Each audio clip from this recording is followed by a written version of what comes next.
Bienvenidos a la capital de Honduras, Tegucigalpa. En los próximos 60 minutos les contaremos la metamorfosis de un pequeño pueblo minero que se convirtió en capital. En esta transformación ha quedado marcada con mucha historia. Ponemos a correr el video porque soy Eduardo Llanes y el turista ya comienza.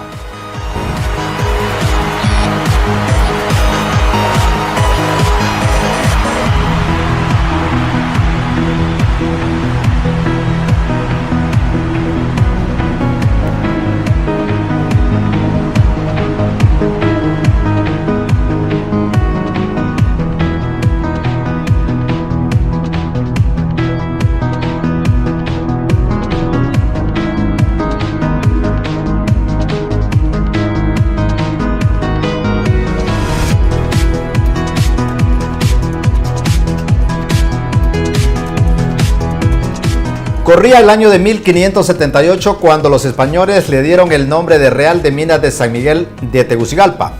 Antes de eso, el pequeño caserío de origen indígena se le conocía como Taguzgalpa, que según algunos y sin asidero científico significa Cerro de Plata. Más allá de lo etimológico del vocablo, lo que los españoles habían encontrado eran ricos yacimientos de oro y plata.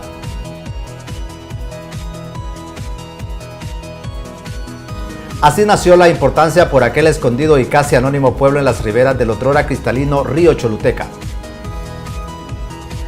Así Real de Minas de San Miguel de Tegucigalpa ocuparía un lugar en la política del momento y en la historia nacional. Mucha agua ha corrido bajo los vetustos puentes que la unen a su hermana gemela Comayagüela. Desde ese entonces el pequeño pueblo se convirtió en vía, la vía en capital y la capital en la ciudad más grande y poblada de Honduras. En esta metamorfosis la ciudad también se contaminó no solo ambientalmente, sino de males naturales de las grandes urbes, el desorden y la delincuencia, flagelos que le restan mucho atractivo a la metrópoli. Sin embargo, es innegable que la ciudad no solo se ha abierto a nuevas tendencias arquitectónicas y urbanísticas, sino que también ha resguardado muy bien sus encantos de antaño. Aunque desde los cerros que la bordean se observa casi como un manto de concreto casi amorfo, para quienes se toman el tiempo de recorrer sus angostos y erráticos callejones, la vieja ciudad tiene valiosos e interesantes tesoros. Al igual que todos los pueblos fundados a petición de los españoles, buscadores de oro y plata, Tegucigalpa posee una hermosa y exquisita colección de templos católicos, donde destaca la Iglesia de los Dolores y su enorme catedral justo en la plaza central. Al margen de lo eclesiástico, la ciudad tiene varios museos de bellos acabados que con sus bien logradas fachadas adornan el centro de la ciudad. Uno de los más elegantes y de arquitectura más altiva es la antigua Casa de Gobierno, una joya centenaria de robustas paredes y de esplendorosos salones, que cuentan gran parte de la vida política de la nación. Ahora convertida en museo, aquí se resguardan muchos artículos que nos remontan hasta el tiempo de las culturas precolombinas, como una serie de piezas arqueológicas encontradas en el último descubrimiento en la región de la Mosquitia, tesoros de interés nacional y mundial. Con un contenido más contemporáneo se ubica el Museo Villarroy, ahora en remodelación. Aquí se alberga una serie de vehículos utilizados por exgobernantes, que de una u otra manera marcaron el rumbo político de la República. Es decir, que al ritmo de las ruedas de estas máquinas nos movimos como país. Si escudriñamos más entre el laberinto de callejones de la vieja ciudad capital, podremos llegar a otro gran emblema nacional, el famoso Cuartel San Francisco. Una robusta obra que ha pasado saltando entre ser sede religiosa o cuartel militar. Este fue de los primeros inmuebles confiscados a la iglesia en tiempos morazánicos, y por eso hoy alberga el más completo museo militar del país. Con miles de piezas, cada una con su historia forjada en el campo de batalla, es una magnífica atracción para muchos. Estos y otros tesoros que desvelaremos en la próxima entrega constituyen el otro lado de la capital, la ciudad culta, la ciudad histórica, la ciudad que nació siendo un humilde pueblo minero.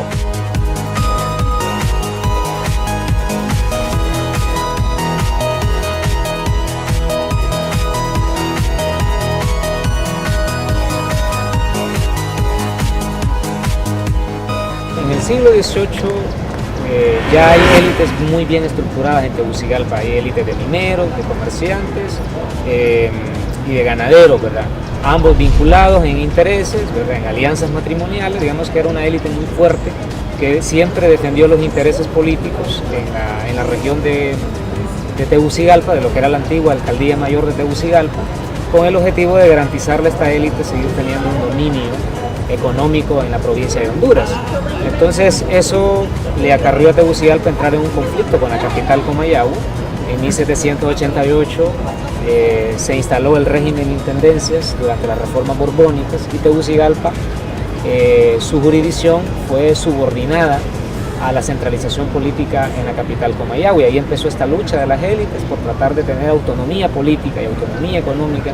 Bueno, han habido varias plantas urbanísticas, en el caso de Tegucigalpa, la colonial muy clara, ¿verdad? Digamos, básicamente edificios de conventos, ¿verdad? Con techo a dos aguas y con su respectiva capilla junto al convento. Tenemos las iglesias, ¿verdad? Las parroquias, las dos principales coloniales que son lo que nosotros conocemos ahora como la catedral, que es la parroquia de San Miguel, y la parroquia de la Santa María de los Dolores, ¿verdad? Y las dos capillas de los conventos, la de la Merced, ubicada ahí en la Merced, que fue la Galería de Arte, y la San Francisco, que sigue siendo la iglesia de San Francisco, ahora contigua a lo que es el Museo Militar, que anteriormente fue el convento de los franciscanos. Se empiezan a construir edificaciones ya con un estilo arquitectónico neoclásico. Podemos encontrar el antiguo Hospital General, donde ahora es el Museo de Identidad Nacional, la antigua Facultad de Medicina, donde ahora es el Correo Nacional, el Palacio de las Comunicaciones Eléctricas, ¿verdad? Que generalmente aquí le dicen Undutel ahora. Tenemos también otros edificios como la antigua Casa Presidencial, la Alcaldía de Comayagüela, que actualmente es la Escuela Nacional de Bellas Artes, el mismo Palacio Municipal en Tegucigalpa, el Teatro Manuel Bonilla. Estos son, por ejemplo, edificios emblemáticos de este nuevo estilo arquitectónico, ¿verdad? Porque aquí la idea es que la ciudad debe de ser un centro de desarrollo, un centro destinado a la ciudadanía, a la educación de la ciudadanía.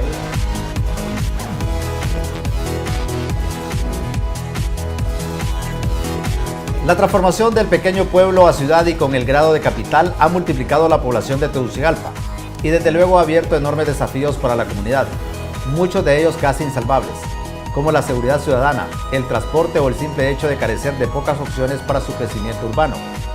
Pero al margen de eso, la ciudad capital está llena de mucha historia, de sitios encantadores y hacia allá vamos.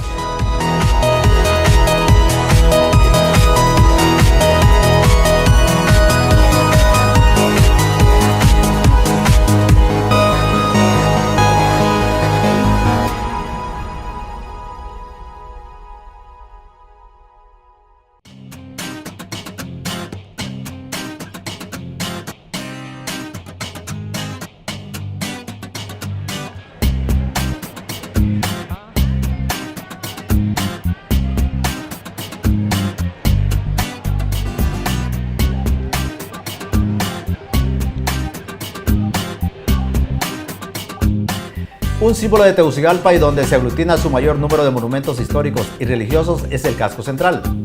Comprende una serie de parques que le otorgan belleza y encanto al retazo más antiguo de la ciudad. Pero es bajo el techo de impresionantes edificaciones donde se esconde la esencia histórica, desde los tiempos ancestrales pasando por la colonia española hasta llegar a la época republicana. Por esta última parte haremos un rápido repaso.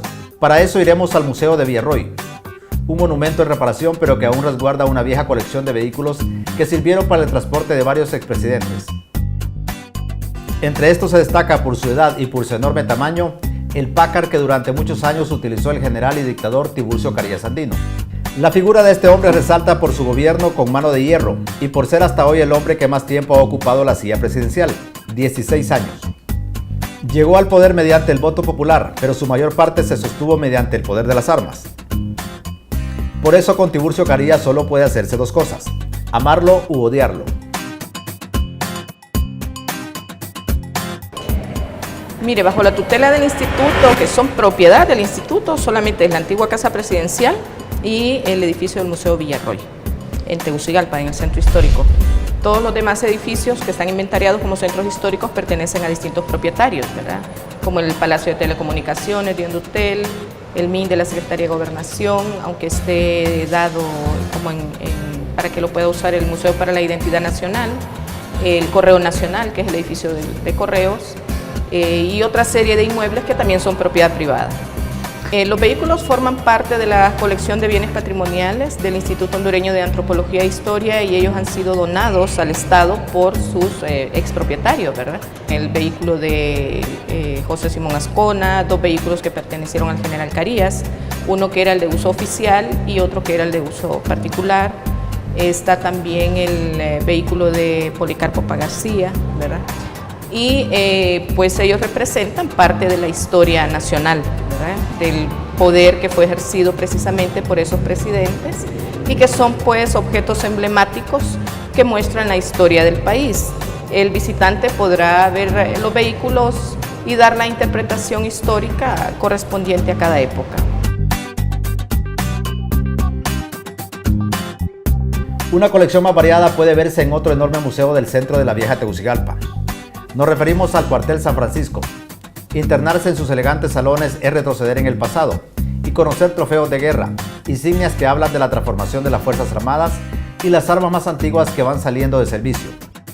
Pero el edificio en sí es una verdadera pieza arquitectónica, marcada en cada palmo por la historia nacional.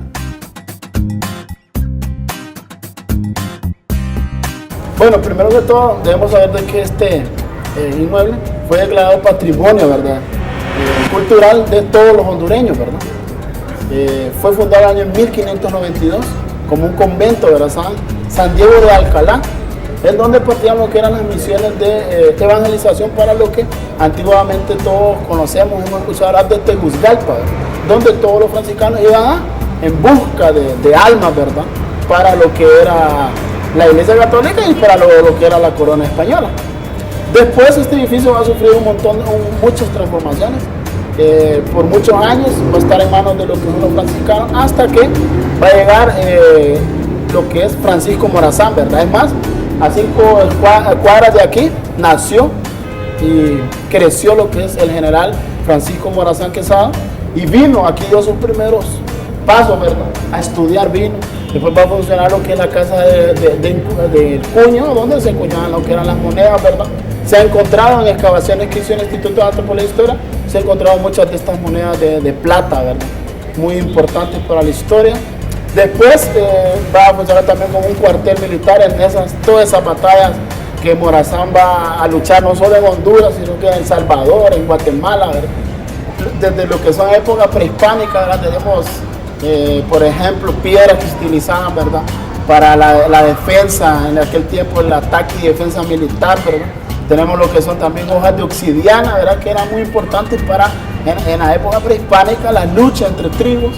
Después viene la época colonial, donde vamos a encontrar una serie, por ejemplo, ahorita encontramos unos cañones en la parte de la Mosquitia de la época colonial.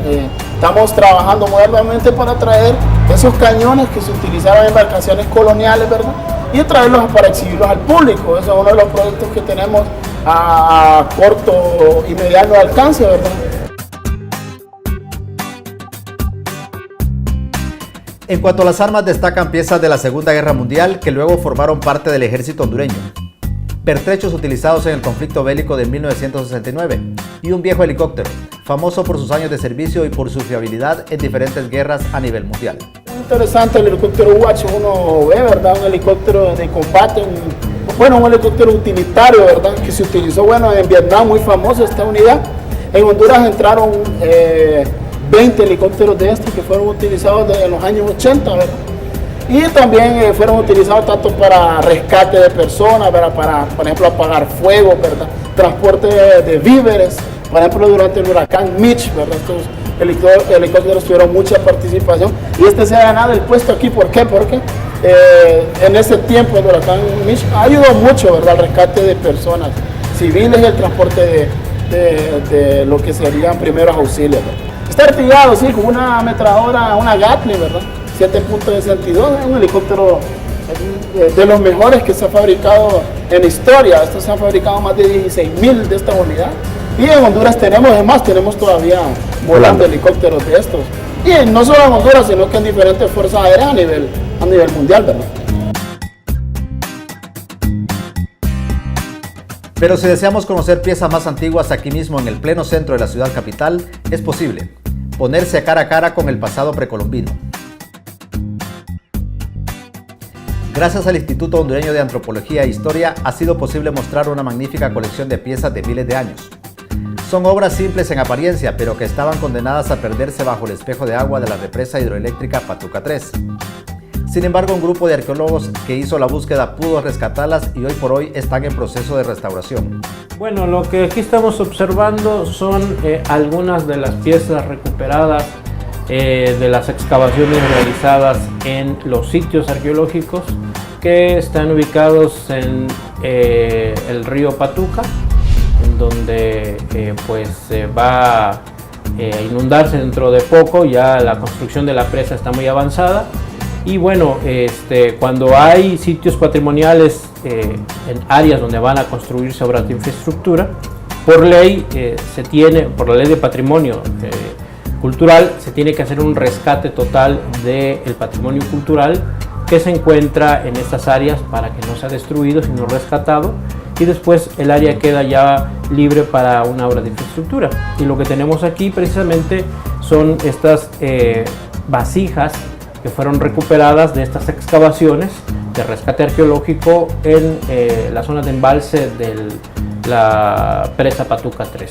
Son ofrendas que fueron dejadas más o menos entre los años 230 a 350 después de Cristo dentro de los montículos como ofrendas probablemente a sus dioses. Probablemente están evidenciando rituales relacionados a sus costumbres y a su religión. Se puede saber cómo vivían, sí, se puede inducir, se puede reconstruir la forma en cómo ellos transformaban en su medio ambiente, cómo obtenían sus recursos para poderlos transformar y crear artefactos, ¿verdad? Incluso con quienes podían haber tenido un contacto en comercio, qué productos pudieron haber ellos cultivado o qué productos pudieron haber ellos transformado, manufacturado se le llama. Y el grupo étnico sí no se puede saber a través de los tiestos ni de los restos arqueológicos, porque estamos hablando de pues una antigüedad casi de 1000 años desde que fueron abandonados estos sitios, y desde entonces pues no tenemos un registro fidedigno porque estas culturas no dejaron una escritura formal de saber qué grupo eran ni qué nombre se dieron a sí mismos, ni qué lengua hablaban, ¿verdad?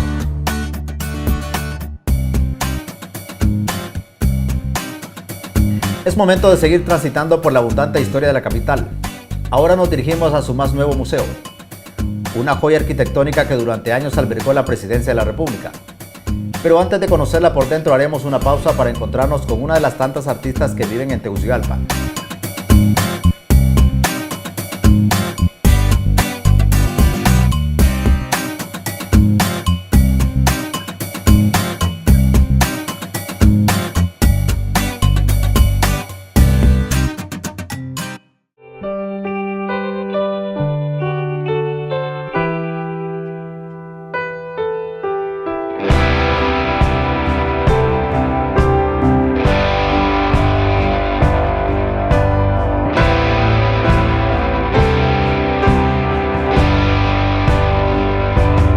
Durante años, Gabriela Fajardo ha inmortalizado pequeños retazos de esta urbe, mediante su pincel. Desde luego, esta bien nacida hondureña tiene una larga colección de obras, y vamos a conocerlas.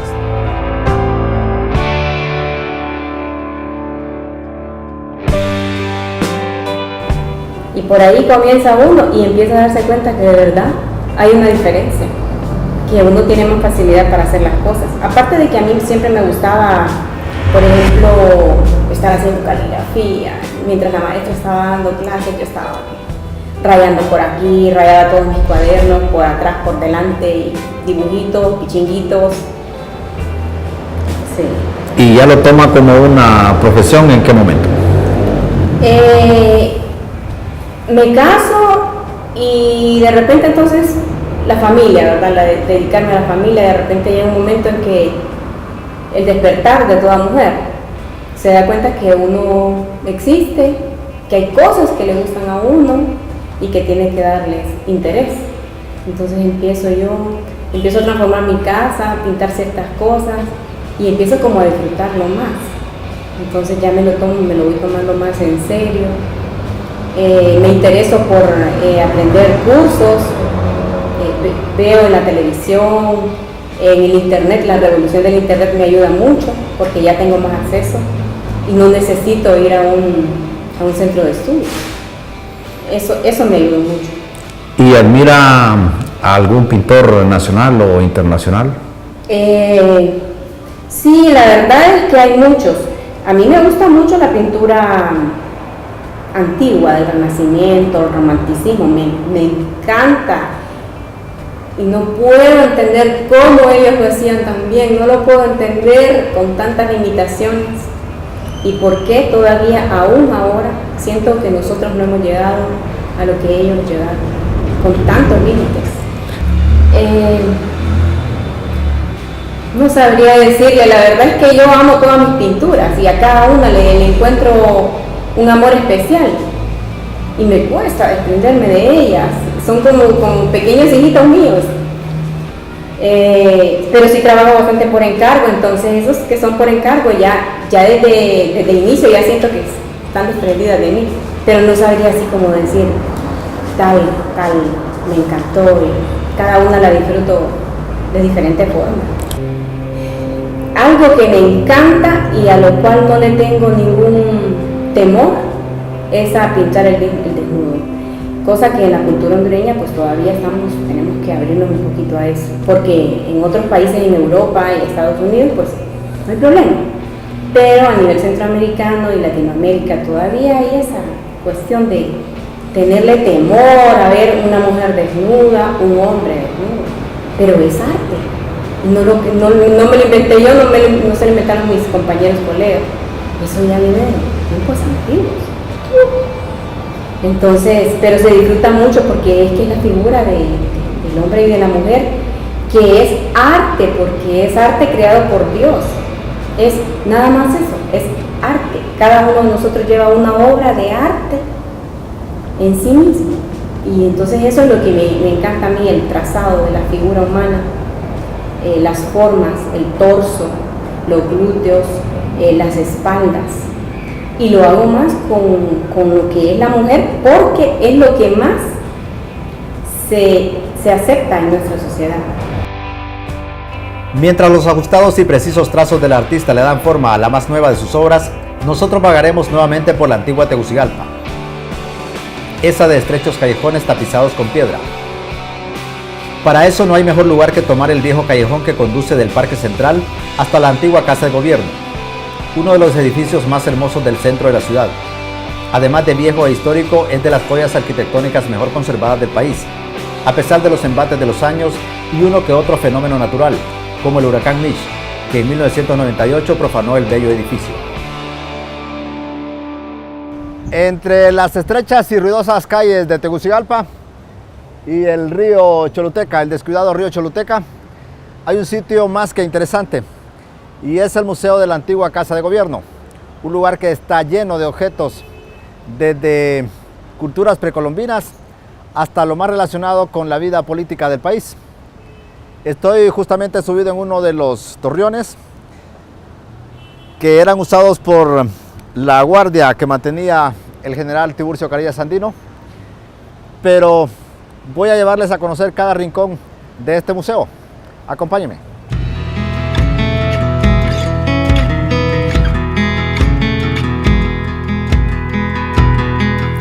Desde que el visitante llega es arropado por ese ambiente antiguo, natural en estos edificios de puertas enormes y bien adornadas. La primera sala es la que alberga las primeras piezas extraídas del último descubrimiento en la Mosquitia hondureña y denominado Ciudad Blanca. La Ciudad Blanca, arqueología encontrada en la Mosquitia. Ahí le presentamos a las personas que nos visitan lo que es las piezas originales, fotografías del saque de las piezas.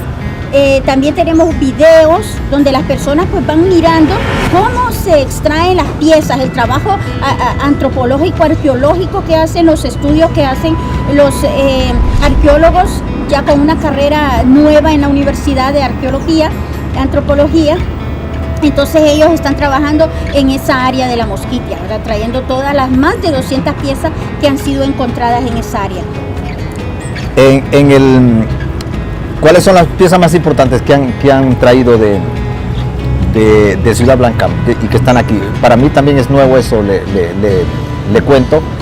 No sabía que piezas de Ciudad Blanca estaban expuestas en este museo. ¿Cuáles son las más importantes que se han traído? Bueno, tenemos más de 200 piezas que se han sacado de lo que es el área ceremonial. Primero, luego se tiene que sacar o encontrar o ver si hay en el área del cementerio y luego las edificaciones. Pero las que tenemos aquí son las de la ceremonial y hay 3 piezas que son importantes porque se encontraron en el centro de más de 200 piezas a su alrededor. En el centro habían 3 piezas que eran una pieza en forma de piedra de moler, pero con la cabeza, o sea, es una piedra trípode zoomorfa con la cabeza de un jaguar. También está un mono, ¿verdad? Con su colita enrollada, sabemos que ese es un mono, y el buitre. El buitre es un animal que no es originario de Honduras, sino de otro continente. Pero eso es lo que se está investigando. ¿De dónde es esta cultura nueva y ahora ya inexistente? No sabemos quiénes son, qué hacían, qué comían. Entonces, por medio de las investigaciones que están haciendo los arqueólogos y antropólogos que están en el área, para saber qué es lo que ellos hacían. Y esas son las 3 piezas, el buitre, el mono y el jaguar. Son las 3 piezas, podríamos decir, importantes que se encontraron en el área. El Museo de la Antigua Casa de Gobierno tiene otros salones de interés, como el Salón de Retratos de los Hombres que una vez ocuparon la primera magistratura, o el buen hondureño que se atrevió a caminar todo el país para levantar el primer mapa geográfico de Honduras, Jesús Aguilar Paz. Desde luego todo aquí, desde los candeleros y lámparas, así como la estructura de cada salón, son obras de altísima calidad.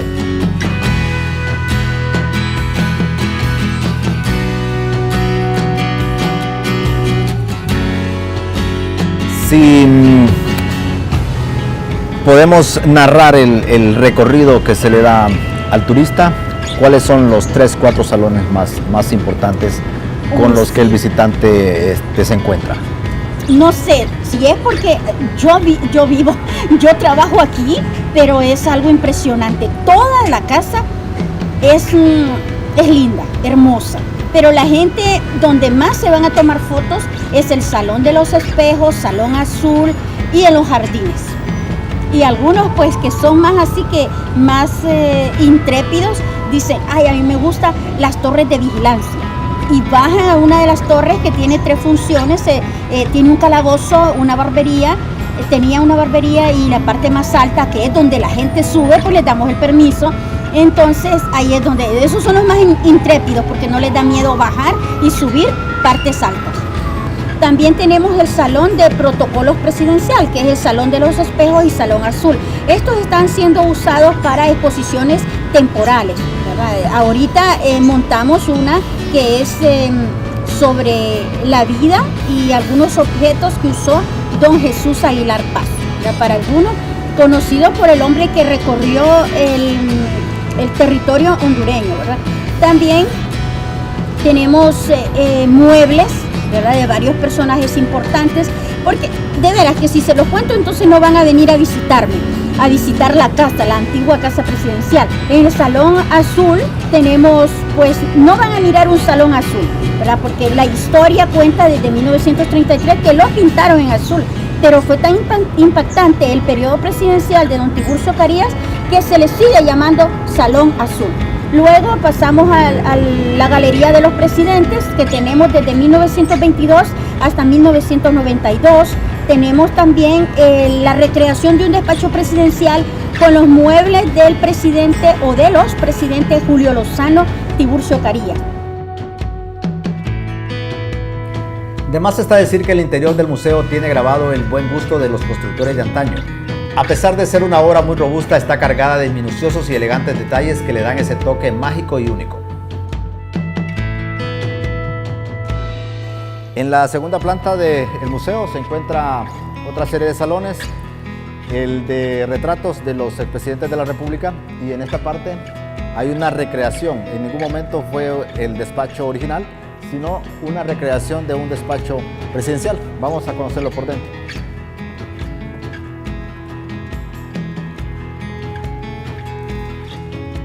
Como verán, este es el escritorio de la época del general Tiburcio Carillas Sandino. Este saco y el sombrero pertenecieron a Julio Lozano Díaz, que también fue presidente de la República. Y voy a sentirme como el presidente de la República por un instante. Tengo una taza sin café, pero debería ser así. Esta silla la usó en 1954 el expresidente Julio Lozano Díaz. Y hay unas sillas en las que recibía a las personas. Y aquí mantenía sus documentos y desde aquí se ejercía el poder. Pero tenemos más que conocer en Tegucigalpa, así que nos movemos.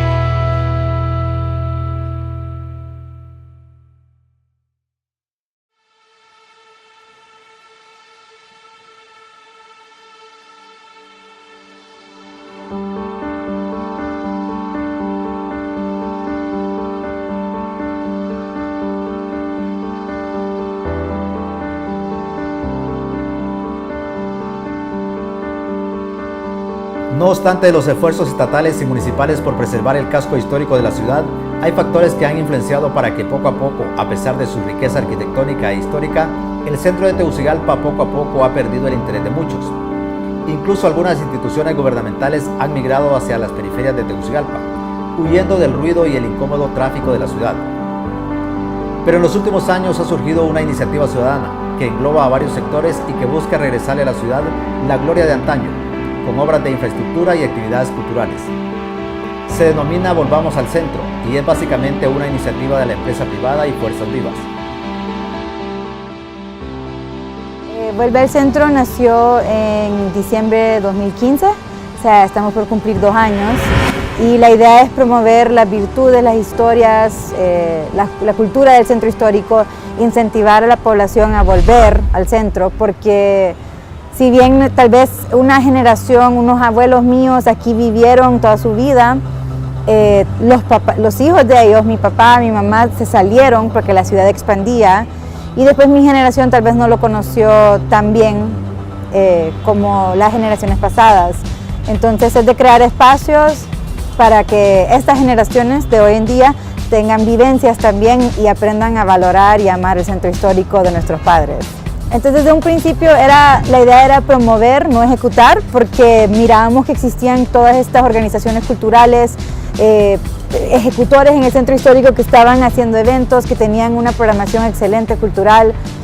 Entonces no había necesidad de hacer nada, porque ya existía todo este lugar, este renacimiento cultural, este sector bohemio y culto de Tegucigalpa, que tal vez no llegaba a los oídos de todos. Entonces era crear una plataforma para ampliar la voz y que se escuchara de todo lo que sucedía en el centro y que más personas pudieran unirse al movimiento. Entonces desde un principio dijimos, somos promotores, no ejecutores, con la excepción del Festival de Invierno y el Festival de Verano, que lo hacemos 2 veces al año, y es que todo el centro histórico está revuelto. Tenemos 20 a 30 sedes con actividades diferentes de 8 de la mañana a 2 de la mañana. Entonces, aparte de eso, solo estábamos encargados en dar a conocer, en promover. Ahorita vemos la necesidad de entrar a proyectos, de involucrarnos más con agentes de cambio en la comunidad y crear plataformas para que ellos también puedan ser exitosos, gestionar recursos de entes ya más grandes, bancos internacionales y conectar recursos con personas en el centro histórico. Esa es la idea siempre.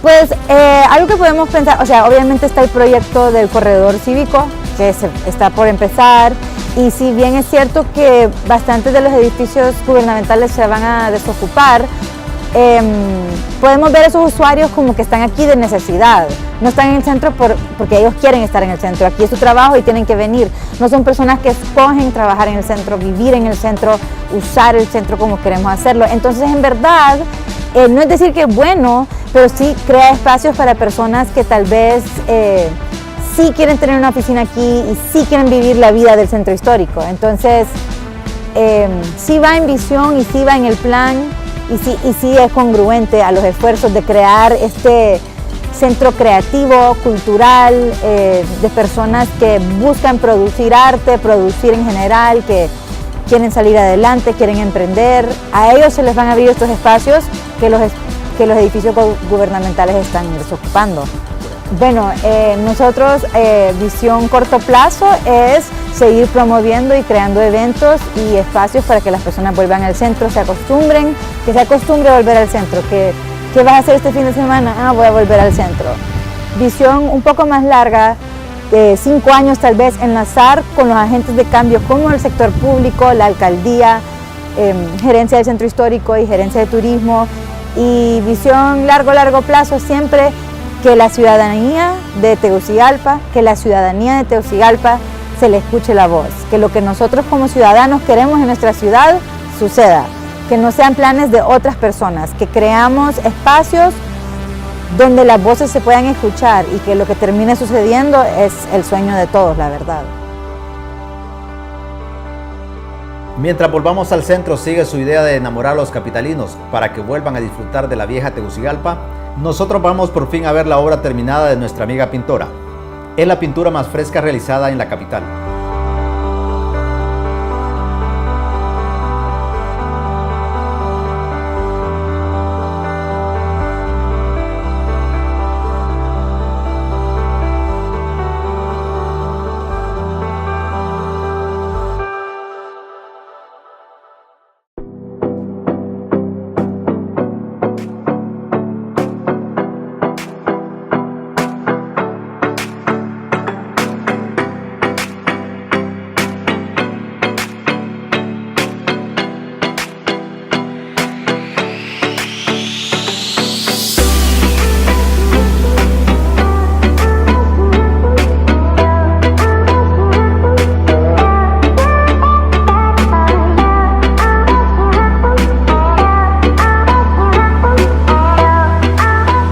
¿Le gusta o ha pintado algún retazo, algún edificio icónico de la ciudad?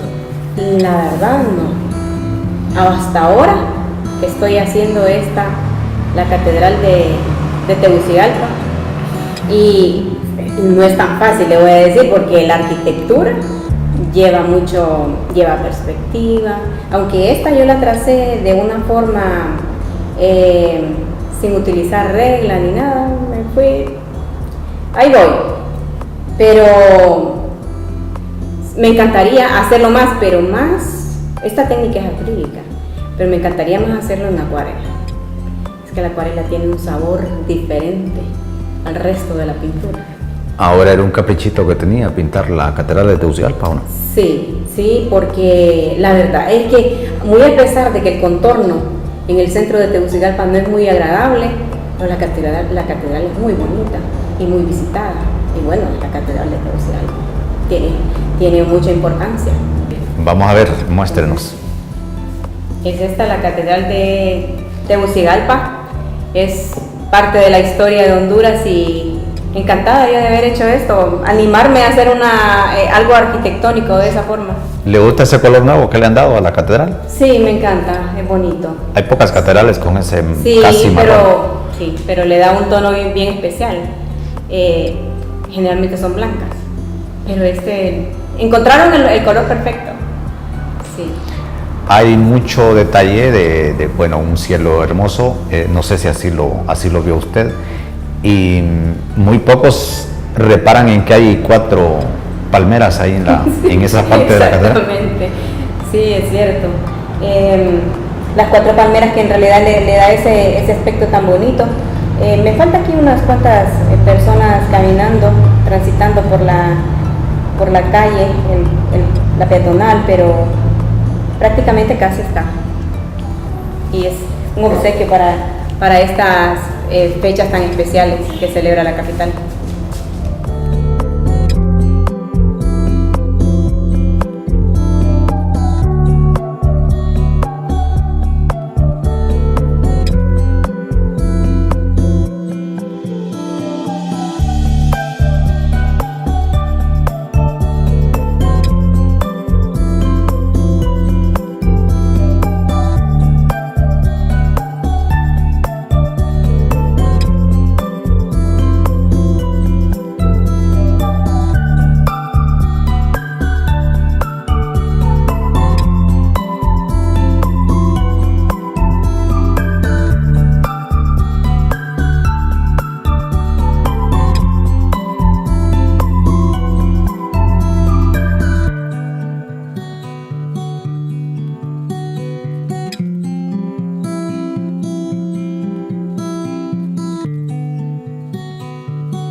No se quiebren en tu luz y que las ventanas sean grandes para el sol. Cuando los almendros no se pasen de estación, buscaré más flores para darte mi canción de amor.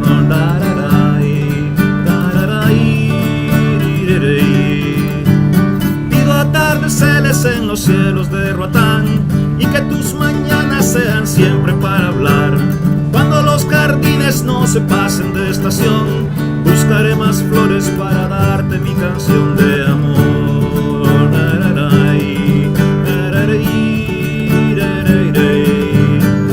Y si vos querés, te paso a buscar para que los días se nos vayan sin pensar. Y si vos querés, te paso a buscar y dejamos los caminos libres de humedad.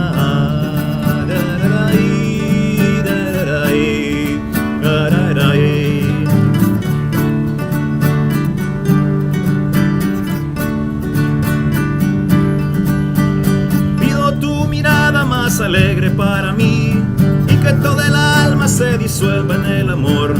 Cuando los almendros no se pasen de estación, buscaré más flores para darte mi canción de amor. Hey, hey, hey.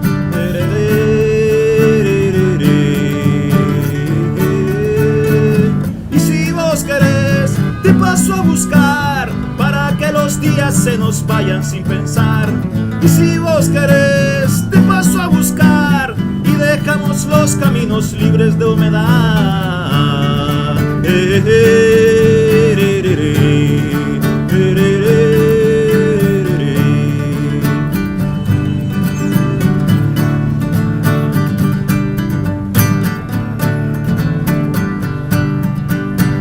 Buscaré más flores para darte mi canción de amor.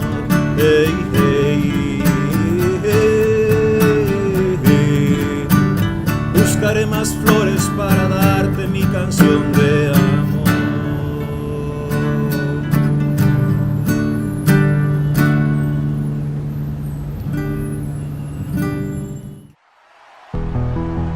Por su ubicación puede decirse que Tegucigalpa es una ciudad de laberintos, pero también posee laberintos que conducen hasta la historia y la vida política del país. Detendremos el video por ahora, pero Eduardo Llanes, el turista, queda preparando su próxima aventura.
Este sábado en El Turista, te traemos en exclusiva una íntima convivencia con el pueblo Pech.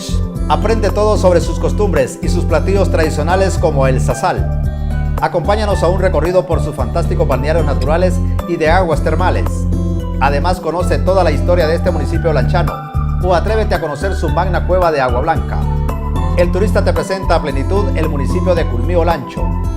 Sábados a las 7 de la noche y el domingo a la 1 de la tarde. El Turista, Honduras en la mochila.